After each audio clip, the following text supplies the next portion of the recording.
ธอจะบอกอะไรนะจะบอกว่าตอนนี้ฉันใส่ไดเปอร์อยู่ สบายมากกางเกงในก็ไม่ต้องซักอยากคงสปอร์ตนี่นะคะพอเราเสร็จใช่ไหมก็จะเป็นตาของคุณพ่อก็จะให้นมขวดต่ออีก1 ออนเขาก็จะจับมือก่อนน่าลอกมากเลยลูกลอกเยอะมาก ผอมเลยดูสิ ใช่ ยูไงผอมกางเกงใน XL หลวมเลย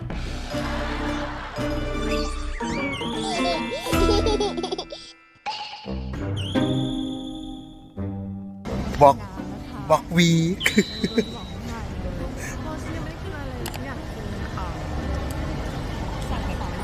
ไปสิใช่ใช่ค่ะก็เป็นครั้งที่2แล้วจะมีสัมภาระเพิ่มมาเยอะนิดนึงส่งน้ำนมอะไรแบบนี้แต่ก็โอเคนะฉัน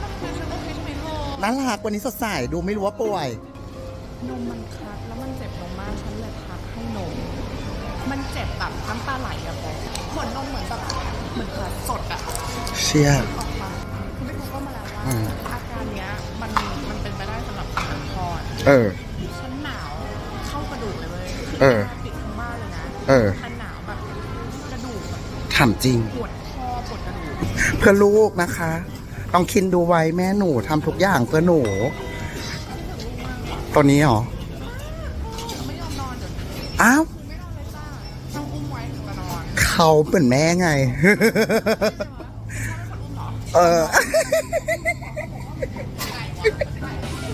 ลืมทำผม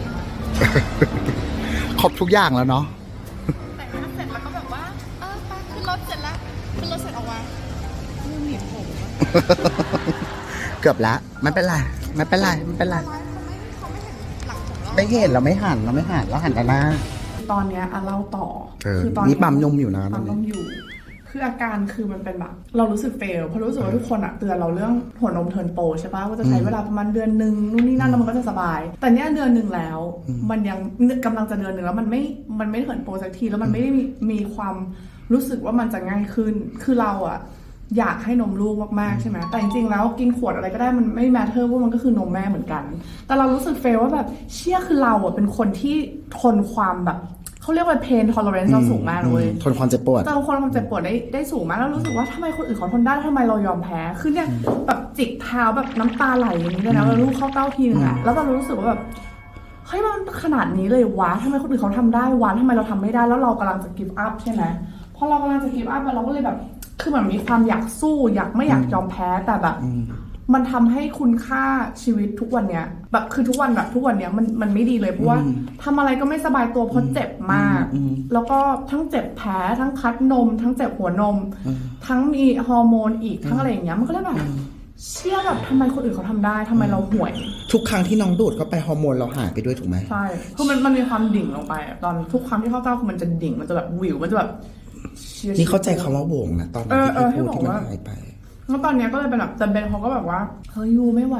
ก็ไม่ต้องฝืนป่ะแค่นี้ยูก็แบบทำนมให้ลูกกินแบบแค่นี้ยูก็เก่งมากแล้วแบบคนอื่นเขากิฟต์อัพกันมาตั้งนานแล้วยูอะไรอย่างเงี้ยอภิชาติ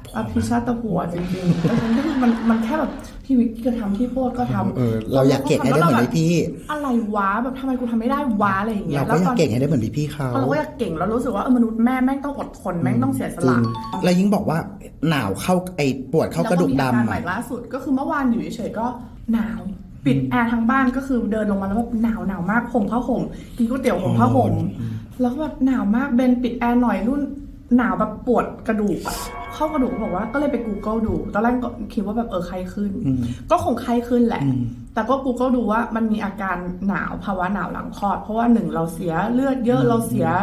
อะไรเยอะมากๆออกจากร่างกายแล้วคือตอนนั้นตอนออกจากโรงพยาบาลเหมือนหมอบอกว่าไม่ให้กินแคลเซียมไม่ให้กินบำรุงเลือดหรืออะไรสักอย่างห้ามเสริมเลยไม่ได้กินอะไรเลยใช่ก็เลยไม่ได้เสริมอะไรเลยแล้วตอนนี้รู้สึกว่า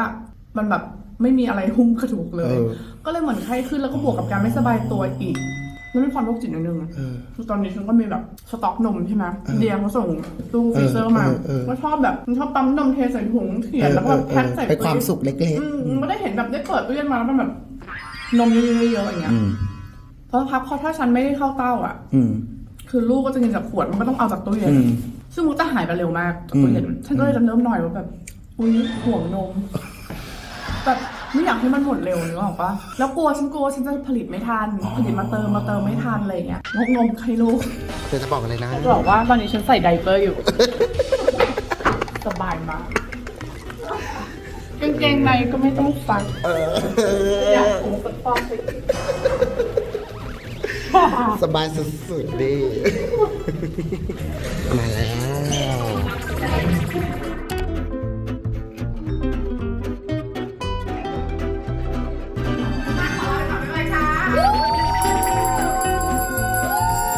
ไปต่อจ้า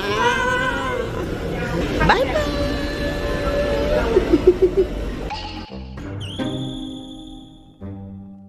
ฮัลโหลทุกคนนี่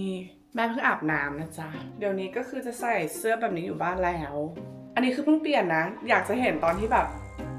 อาบน้ำอะก่อนอาบน้ำอะในชุดเนี้ยไม่รู้เรื่องคือหลังจากใส่ชุดนี้เสร็จพอจะอาบน้ำมันเป็นสภาพไหนคือมันจะไม่เป็นสภาพแบบว่าเรียบหรูอลังการแบบซาตินซิลก์อะไรแบบนี้เลยคือมันเป็นคราบนมคราบอะไรแบบว่าเลอะไปหมดนะคะตอนนี้นะคะเป็นเวลากี่โมงอะ5 โมงเย็นนะก็เลยจะเริ่มวันเวลานี้แหละฉันเข้าใจแล้วว่ามนุษย์แม่ต้องเสียสละแบบอะไรมหาศาลมากๆเมื่อกี้ฉันเพิ่งนวดเปิดท่อนมเจ็บแต่ตอนนี้นมนิ่มเลยคือเราสู้ในใจคือคิดว่าสู้ทุกอย่างเพื่อที่ลูกจะได้กินนมเยอะๆแต่จะบอกไว้เลยนะว่า New Fear Unlock ก็คือหลังจากที่แผลอักเสบติดเชื้อด้วยอันนี้ก็อีกประเด็นหนึ่งนะคะNew Fear Unlock ก็คือการนมตันหรือว่าแบบคัดนมเป็นอะไรที่แบบวันนั้นที่โรงพยาบาลก็คือพยาบาลนวดให้คือร้องไห้กรี๊ดแบบจิกเบาะแบบเบาะที่โรงพยาบาลอ่ะแบบอย่างเงี้ยคนที่มาเยี่ยมวันนี้ก็ไม่ได้เจอแอร์เพราะว่าได้ยินแต่เสียงกรี๊ดแอร์เพราะว่ามัวแต่โดนรีดนมอยู่กับคัดนมอยู่ก็เลยตัดสินใจว่าจะนัดนวดเปิดท่อน้ำนมนะคะทุกอาทิตย์เพราะว่ากลัวมากๆเราก็จะเริ่มด้วยเดี๋ยวจะหาอะไรกินกันนะคะไปดูกันมามีก็บูจิไม่เราเปิดมันลงไปข้างนอกแล้วคุณพ่อน่าจะประชุมอยู่ทำงานอยู่นี่เมื่อกี้เพิ่งนวดนมกินข้าวกันนะคะสตูเลนมัวแล้วก็นั่งดูรูปไปด้วยรีบกินก่อนลูกเฮ้ยก้อนอะไรไม่รู้เลยปิดหน้าปะเนี่ยน่ารักเลยเดี๋ยวไปแล้วนะไปถึงรอบป้อนนมปกติเขาจะนอนประมาณ3 ชั่วโมงแต่นี่เริ่มก็ประมาณนี้เนาะ3 ชั่วโมงนี่ก็ต้อง2 ชั่วโมงครึ่ง4 ชั่วโมง6 โมงเป๊ะนะคะเริ่มด้วยคุณแม่เอาเตากล่อง2 ข้างละ15 นาทีแล้วก็จะมีคนรับมือต่อนี้จ้านี่นะคะพอเราเสร็จใช่ไหมก็จะเป็นตาของคุณพ่อก็จะให้นมขวดต่ออีก1 ออนเขาก็จะจับมือก่อนน่าลอกมากเลยลูกลอกเยอะมากแล้วก็มีนี่จ้าพี่เลี้ยงจ้าพี่เลี้ยงคนนี้ใช่ไหมมิโกพี่เลี้ยงนะคะกลางดึกคนนี้ไม่มาแต่คนนี้มาทุกรอบเลยคนนี้พี่บูจี้มาเลี้ยงทุกรอบเลยตี 4อะไรเลยก็ตื่นเอารีดน้ำรีดลมออกจากขวดยังได้ไหมโชว์สินี่ค่ะต้องรีดนมรีดลมออกจากขวดก่อนเพราะว่าเวลาลูกกินไปจะได้ไม่อะไรนะไม่สำลักหรอใช่นี่เขาเทคนิคเยอะระหว่างนี้แม่ก็จะปั๊มนมจะได้ไม่เสียเวลานี่นะคะวันนี้ก็ปั๊มนมนะคะก็จะเป็นอย่างนี้นะรอบหนึ่งของเราก็จะเข้าเต้าข้างละ15 นาทีแล้วก็ให้อีก1 ออนมีปั๊มนมวนไปตอนแรกทุก3 ชั่วโมงแต่ตอนนี้กลายเป็นเริ่มถี่ขึ้นก็คือกลายเป็นทุกครั้งที่เขาตื่นเป็นแบบนี้แหละค่ะเจอกันค่ะ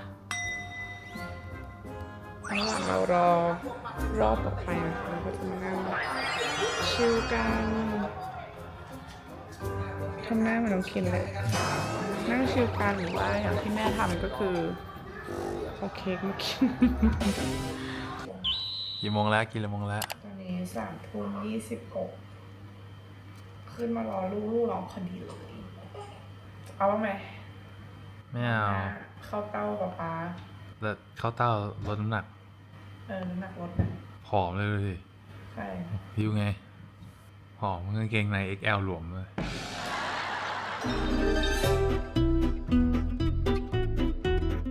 ป๊านะคะ รอบ3 ทุ่มรอบนี้ชิวๆรอบต่อไปอาจจะเริ่มทรมานละเที่ยงคืนครึ่งนะคะใกล้ละเหมือนมีเสียงแอะออกมา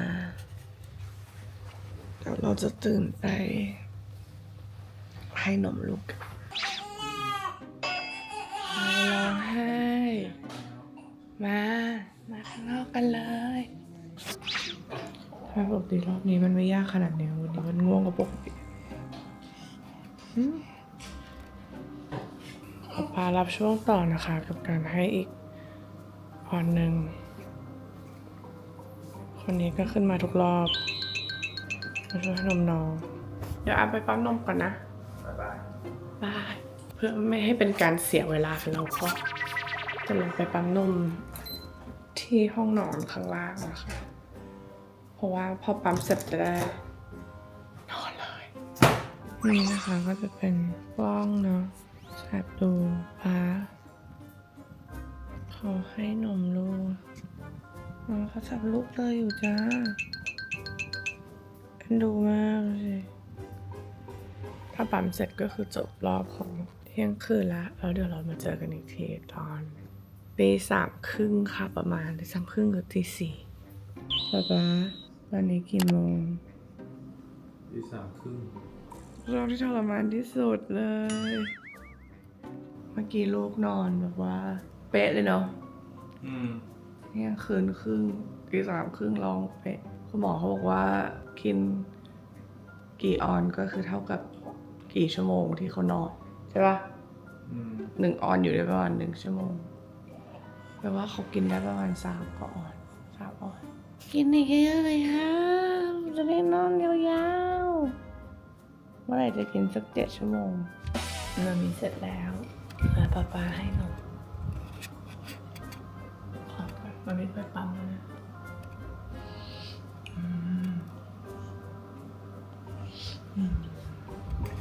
เจอกันข้างล่างนะเมื่อกี้มีคนลืมหนูใช่ไหมในห้องไม่เอาขึ้นไปให้นมด้วยเกือบพังประตูบ้านเลยวันนี้นะจ๊ะเป็นวันที่พวกเราจะพาน้องคินไปหาหมอครบ1 เดือนจ้า น้องคิน วันนี้เลยก็ต้องตื่นเช้านิดนึงก็ไม่เช้านะมันไม่มีเวลาที่มันไม่มีคำว่าเช้าหรืออะไรแล้วมันเบลนไปเป็นวันเดียวกันหมดแล้วนะคะก็เตรียมตัวกันเช้านิดนึงให้นมแล้วก็แอก็มาปั๊มแล้วก็ละเสียงแล้วก็ละโอ้เสียงแล้วก็ละลายนมเตรียมเอานมไปแพ็คไปให้น้องกินที่โรงพยาบาลด้วยนะคะสัมภาระก็จะเยอะนิดนึงไปค่ะพาน้องไปโรงพยาบาลกันค่ะกิจกรรมพ่อแม่นะคะนี่เอานมมาออกจากฟรีเซอร์มาใส่ขวดอันนี้เอานมออกจากเต้ามาใส่ผลงานเนาะผลงานอะไรผลงานมาดูผลงานหน่อยดูผลงานหน่อยเร็วนี่นะจ๊ะตู้ฟรีเซอร์จากลิเดียขอบคุณลิเดียมากๆนะคะนี่จ้ามีสต็อกนะจ๊ะวันหนึ่งฉันปั๊มเป็นลิตรเลยนะจ๊ะภูมิใจมากๆจะเขียนสนุกมากกับการที่แบบว่าปั๊มใส่ถุงแล้วก็เขียนถุงว่าแบบวันที่เท่าไรความภูมิใจเล็กๆน้อยๆของอีเมนะจ๊ะเก่งไหมเก่งมาก แล้วเธอปั๊มได้กี่ลิตร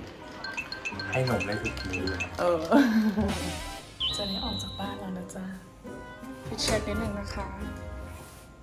ใส่อาโลทั้งตัวจ้ามีสเวตเตอร์ด้วยไว้ปิดนมถึงแล้วนะจ๊ะลองให้กินนมพอดีเลย แต่พอเข็นแล้วก็เงียบไม่เอาคุณปู่นะ ไม่หัวไว้นี่ ใช่ค่ะระหว่างนี้เลย อันนี้วัดใช่ไหม ใช่ พอดีเนาะจะครบเดือนแล้ว ไม่ต้องถอดแล้วใช่ไหม เดือนหนึ่งก็จะไม่ต้องใส่เสื้อชั้นได้54.5โอ้ยเท่าไหร่นะ 54.5 โอ้ยยาวขึ้นแล้ว ไปดูกันน้ำหนัก ออกมา 49.5 ดูน้ำหนักให้มันมีชื่นใจจิ น้ำหนักน่าจะ โอ้42นะคะ2 หนักดีนะคะ เก่งมากโอเคเป็นไงคะน้ำหนักดีส่วนสูงดี 4 โลกว่าแล้วเรา 4 โลกว่าแล้วมันมีภูมิใจนะจ๊ะขึ้นมา1 โล โอ้ยอัดนมแหลก อัดนมแหลกนมแบบนี้ก็แหลกด้วย ใช่ไหมครับ ผมกินจุมากครับ เก่ง จาก แม่ กินทุก3 ชั่วโมง ตอนนี้มีบางวันล้นเป็นชั่วโมงครึ่ง2 ชั่วโมงนะดูทำหน้า คือ8 ถึง 10 มื้ออะตอนเนี้ย ใช่ ตัวสูงขึ้นด้วยเท่าไหร่นะ54 ใช่ไหม 54 จากออกมา 49.5 มีท่าทีจะสูงเท่าป๊าไหม แน่นอนใช่ไหม สายยาวถีบเก่ง แรงเยอะ คอแข็ง สโลแกน น้องคิน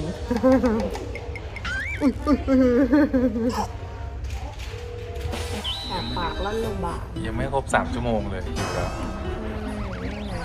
คือน้ำหนักขึ้นมาโลกว่าไงใช่ไหม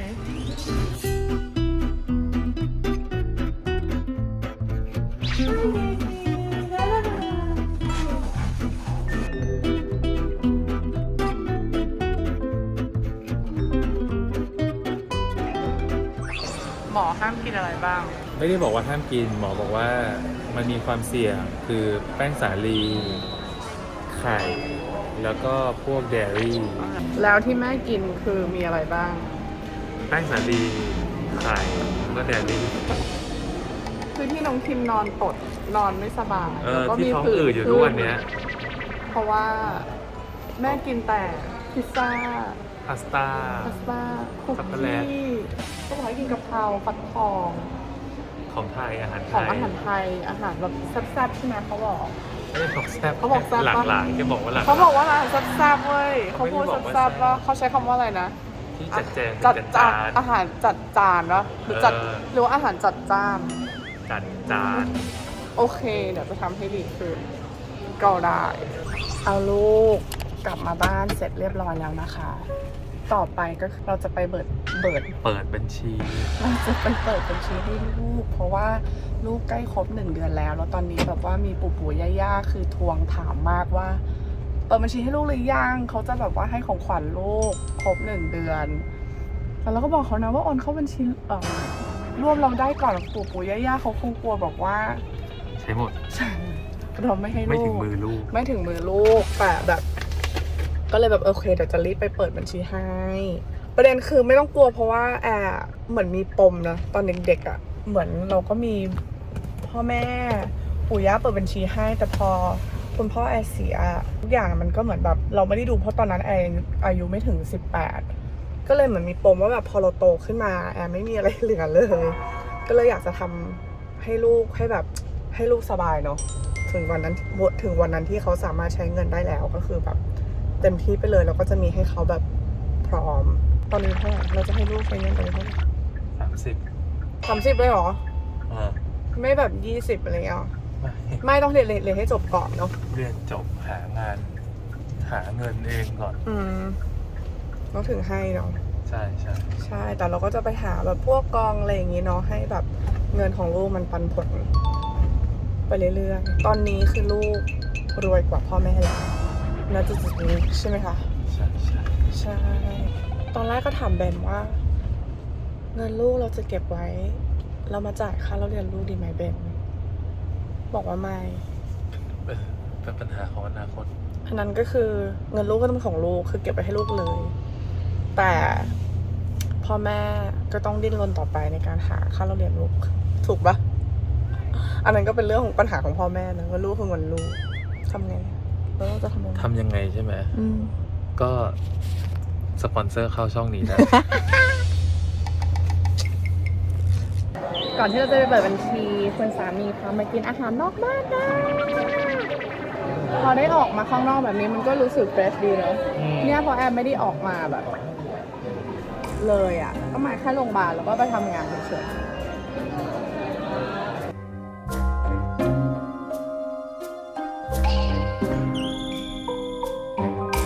วันนี้นะคะก็จะมาอัปเดตว่าน้องคิมก็ครบ1 เดือนแล้วทุกคนนี่คือสภาพแม่อันนี้คือดีแล้วนะทุกคนนี่คือแบบมีการ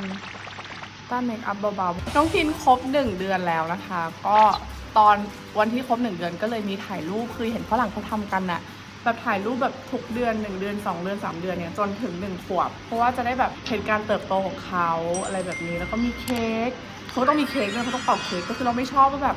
มันไม่ใช่วันเกิดเขาอะไม่ต้องเป่าเค้กก็ได้ก็เลยมีกิมมิคว่าแบบเป็นเค้กแล้วก็มีเขียนว่าแบบ1 month 2 month อะไรแบบนี้แล้วทาง baby cake นะคะเขาก็มีแต่เค้ก3 ปอนด์คือจริงๆฉันอยากได้เค้กแบบเล็กๆกุ๊กกิ๊กกุ๊กไก่กุ๊กบั่มนึกออกปะเขามีแต่3 ปอนด์เขาก็เลยเอาแบบสกรีนหน้ารูปน้องคิมมาเลยแบบครบ1 เดือนก็น่ารักมากก็ถ่ายรูปเก็บไว้ในวันครบรอบ1 เดือนน้องคิมนะคะเซอร์ไพรส์กว่านั้นจะลงมาข้างล่างเดินลงมาข้างล่างก็เห็นว่ามีดอกไม้มีช่อดอกไม้ก็คือเอาจริงมันไม่ได้เซอร์ไพรส์มันไม่ได้เซอร์ไพรส์ขนาดนั้นเพราะว่าทุกวันนี้จะมีคนส่งยังมีคนส่ง congratulation มาอยู่ที่บ้านก็จะมีกระเช้าต่างๆมีดอกไม้ก็ต้องขอบคุณทุกคนมากๆนะคะแต่ก็คือที่พูดก็คือยังมีอยู่เรื่อยๆแต่เราก็ลงมาก็แบบอุ๊ยดอกไม้ใครส่งมาให้หรออะไรเงี้ยเราก็จะไปดูสักพักอ๋อจากคุณเบนค่ะคุณเบนให้ดอกไม้จ้าคือเขาคงเห็นว่าเราแบบเหนื่อยแหละแล้วก็ทั้ง depression ด้วยอะไรใดๆด้วยเขาก็เลยคงอยากทำอะไรให้แบบให้แม่ใจฟูบ้างนางก็เลยสั่งดอกไม้มาให้ว่าแบบครบรอบ1 เดือนว่าแบบ you doing a good job นะ you amazing อะไรเงี้ยก็น้ำตาคลอเบาๆเพราะว่าคุณเบนเขาไม่ค่อยทำอะไรแบบนี้นะคนก็น่าจะรู้เขาเป็นผู้ชายที่แบบว่าไม่ค่อยมีemotion อะไรเท่าไหร่ก็น่ารักดีค่ะอภิชาติประสามีฉันบอกเลยเราถือว่าเราโชคดีมากเราให้คะแนนเป็นสูงมากนักมีเกน anyway มีใครให้ของขวัญหลานๆบ้างของขวัญเยอะมากค่ะคือตอนเนี้ยเราต้องเกาะลูกกิน ลูกรวยมากก็คือก็มีรับขวัญกันเรื่อยๆคุณลุงป้านาอาเพื่อนๆก็มีซื้อของมาให้คุณปู่คุณย่าก็มีทั้งเงินทั้งทองเนอะอยู่แล้วก็ตามสไตล์เนอะก็หลานเขาก็แฮปปี้มากค่ะลูกรวยมากค่ะในอนาคตก็หวังว่าลูกจะเลี้ยงแม่กับพ่อนะจ๊ะ อาการ Baby Blue ดีขึ้นไหมจะบอกว่าดีใจมากที่ทำ EP นั้นขึ้นมาเพราะว่าแอบบอกกับทีมงานเลยว่าอยากทำตอนที่มันกำลัง fresh อยู่กำลังเกิดขึ้นกับเราเลยอะค่ะเพราะเอาจริงนะแอบมองกลับไปอะตอนนี้แอบดีขึ้นเยอะมากๆแล้วแอบมองกลับไปอะบางอารมณ์ที่เรามีอะอย่างเช่นที่แอบพูดถึงตอนที่แอบกลับมาบ้านแล้วแอบร้องไห้เรารู้สึกว่า I don't feel like myself อะพอแอบดีขึ้นแล้วแอบยังคิดกลับไปว่าแบบฉันรู้สึกแบบนั้นได้ยังไงอะมันเป็นความรู้สึกอะไรที่แบบมันแบบเฮ้ยมันขนาดนั้นเลยหรออะไรเงี้ยคือพอเราดีขึ้นอะเนาะมันก็เลยแบบมันโหดนะคือแต่ละอิโมชันแต่ละความรู้สึกที่เราผ่านมาได้มันเป็นไปได้ไงอะไรอย่างเงี้ยค่ะก็ยังมีอยู่บ้างมีความดิ่งอยู่บ้างแต่เอาจริงก็คือดีขึ้นเยอะมากๆไม่ค่อยหนักก็จะมีโมเมนต์แค่ที่เหลืออยู่นะคะก็จะเป็นช่วงให้นมลูกมันก็จะมีแบบดิ่งอยู่อะไรเงี้ยค่ะแล้วก็ยังมีอารมณ์แบบว่าไม่อยากให้เขาโตอยู่แบบน้ำตาจะไหลอยู่แต่ว่าอันนั้นเป็นอารมณ์ที่แบบพ่อแม่ทุกคนน่าจะต้องมีแหละเพราะว่าไม่อยากให้เขาแบบตัวเล็กๆแบบนี้ไปนานๆไม่อยากให้โตเร็วๆอะไรเงี้ยค่ะแต่ก็ดีขึ้นมากๆแล้วก็เอาจริงๆต้องขอบคุณเบนมากๆเลยที่ช่วยทุกอย่างช่วยให้มันดีขึ้นคือถึงแม้ว่าเขาจะไม่เข้าใจอารมณ์ของเราก็ตามแต่เขาก็แบบว่าทำทุกอย่างไปควบคู่กับเราให้เรารู้สึกว่าเราไม่ได้ทำอยู่คนเดียวแล้วก็ไม่ค่อยบ่นไม่ค่อยอะไรก็ love you again เบน น้องคินมีพัฒนาการอะไรที่เห็นได้ชัดบ้างน้องคินตอนนี้ก็แบบเขาเห็นชัดขึ้นเขาก็จะแบบว่ามองตามมากขึ้นแล้วก็ได้ยินเสียงพอเขาเรียกว่าอะไรอ่ะพอได้ยินเสียงเราเขาร้องอยู่พอได้ยินเสียงเราเขาก็จะแบบนิดนึงมีแบบรู้สึกตัวนิดนึงว่าอ้าวแม่อะไรอย่างเงี้ยค่ะก็มีความปรับปลื้มเนาะแล้วก็ฟังเพลงเราร้องเพลงให้ฟังเขาก็จะแบบมีการฟังมากขึ้นเหมือนได้ยินกับเห็นมากขึ้นนะแต่ช่วงนี้ก็จะยากสำหรับอีแม่นิดนึงเพราะว่าช่วงก่อนหน้านี้นะคะน้องคินก็ติดอุ้มมากๆคือพออุ้มปุ๊บหลับปุ๊บพอวางปุ๊บตื่นเลยพี่เนยเขาก็เลยบอกว่าเราลองมาฝึกกันไหมให้น้องเขานอนเองให้เขากล่อมตัวเองนอนได้อะไรอย่างเงี้ยค่ะก็เริ่มฝึกก็คือ วางให้เขานิ่งก่อนแล้วก็ให้เขาหลับเองถ้าเขาร้องก็ต้องปล่อยให้เขาร้องแล้วก็ทุก5นาทีทุก10นาทีทุกอะไรอย่างเงี้ยก็ค่อยไปห้ามอุ้มขึ้นมานะก็คือไปแบบส่งเสียงหรือว่าไปตบก้นเขานิดหน่อยอะไรอย่างเงี้ยค่ะให้เขารู้ว่าแบบฉันอยู่ตรงนี้นะอะไรประมาณนี้แต่ไม่ให้อุ้มคือฝึกแต่มันสาหัสตรงที่ว่าเขาร้องอ่ะแล้วเราห้ามไปโอบเขา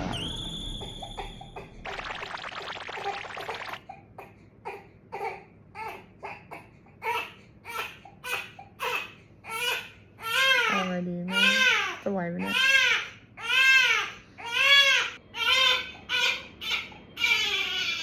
5 นาทีค่อยๆไปให้ไปปลอบอีก5 นาทีค่อยบอกให้นอนพอลูกนอนครับนอนนะโอเคเบบีไม่ไหลลงมาใช่ไหมขึ้นมาดิคือเข้าใจหัวอกแม่ว่าคือร่างกายของแม่มันซิงกับลูกเธอนึกออกปะพอลูกร้องแบบนมก็คัดมดลูกก็บีบอะไร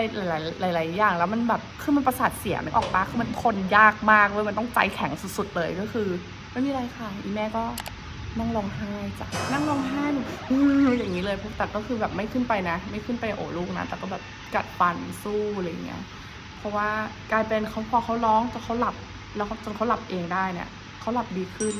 แล้วก็เขาก็หลับเองได้มันก็ไม่เป็นอะไรอ่ะคือเขาก็นอนอยู่ไงเขาไม่ได้เป็นอันตรายอะไรนึกออกปะแต่เราแค่ต้องใจแข็งอันนี้ก็เป็นหนึ่งอย่างที่ฝึกอยู่สำหรับน้องคิมตอนนี้นะคะในวัย1 เดือนพ่อกับแม่โตขึ้นแค่ไหนแฮปปี้แค่ไหนโปรขึ้นแค่ไหนว่ามันเริ่มเข้าที่เข้าทางมากขึ้นแหละสำหรับชีวิตพ่อแม่ลูกอ่อนนะคะคืออาจจะไม่ได้โปรขึ้นอะไรขนาดนั้นแต่ก็คือรู้สึกว่ารู้แล้วว่าโอเคลูกร้องทำนี้นะเดี๋ยวคนนี้หน้าที่มีอะไรแอร์เบนพี่เนตอะไรช่วยอะไรกันยังไงอะไรเงี้ยค่ะแล้วก็พ่อก็เริ่มกลับไปทำงานแม่ก็จะเริ่มซึมชีวิตส่วนตัวอันเก่าๆกลับเข้ามาบ้างอย่างเช่นมีทำเล็บมีนู่นหน้านวดตัวอะไรอย่างเงี้ยคือให้เรามีความสดใสให้เราคือเราไม่ได้ต้องจมปักอยู่แบบลูก100%อะไรอย่างเงี้ยค่ะชีวิตเราก็ต้องดำเนินต่อไปก็โอเคอยู่ก็แฮปปี้แหละแล้วเราก็เห็นทางแล้วว่ามันจะแฮปปี้ขึ้นเรื่อยๆเราต้องมีชีวิตต่อไปด้วยว่าทุกไทยเราต้องห้ามเปลี่ยนชีวิตเราต้องเอาเขาเรียกว่าอะไรให้ลูกเขามาอยู่ในชีวิตเราเหมือนเดิมนั่นแหละค่ะก็โดยรวมก็1 เดือนมีการเปลี่ยนแปลงที่ดีขึ้นแล้วก็ settle in มากขึ้นรอดูเดือนที่2ว่าจะเป็นยังไงบ้างค่ะสู้จ้าเลือกตาบนมีไหมคุยไหมหนูจะนอนแล้วเอาไงดีไปเลือกตาคุณบนใส่แบบนี้